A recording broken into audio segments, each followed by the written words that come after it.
আমরা মর্মাহত। সাভার পৌর বিএনপির প্রয়াত সভাপতি খন্দকার শাহ মইনুল হোসেন বিল্টুর স্মরণে মিলাদ মাহফিল অনুষ্ঠিত হয়েছে। বৃহস্পতিবার দুপুরে সাভার সরকারি কলেজ বিশ্ববিদ্যালয় মাঠে এই মিলাদ মাহফিলের আয়োজন করা হয়।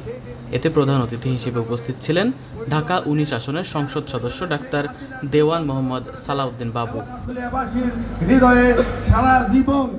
এ সময় ঢাকা 1 আসনের সংসদ সদস্য খন্দকার আবু আশফাক, ঢাকা 20 আসনের সংসদ সদস্য তমিজউদ্দিন, সংরক্ষিত নারী আসনের সংসদ সদস্য অ্যাডভোকেট নিপুণ রায় চৌধুরী, ঢাকা জেলা পরিষদের প্রশাসক ইয়াসিন ফেরদৌস মুরাদ সহ নেতাকর্মীরা উপস্থিত ছিলেন। এ সময় বিল্টুর স্মরণে নানা দিক নির্দেশনামূলক বক্তব্য প্রদান করেন নেতাকর্মীরা। মাহফিলে উপস্থিত পৌর বিএনপির সিনিয়র আছেন প্রধান অতিথি হিসাবে সাভার আশুলিয়ার মা মাটি মানুষের সহযোগিতা।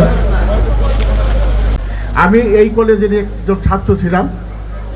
যখন আমি একদিন প্রস্তুতি নিচ্ছিলাম তখন বিল্টু হয়তো ক্লাস 6 অথবা 7 অ্যাডভোকেট নিপুণ রায় চৌধুরী দিদি উপস্থিত আছেন। ঢাকা জেলা পরিষদের সম্মানিত প্রশাসক 100 জন যতটুকু পেরেছেন হরতাল অবরোধ অসহযোগ আন্দোলন আমরা শ্রদ্ধা করে তাকে স্মরণ করছি এবং এমপির রাজনীতি করবেন। আমরা আমাদের সম্মানিত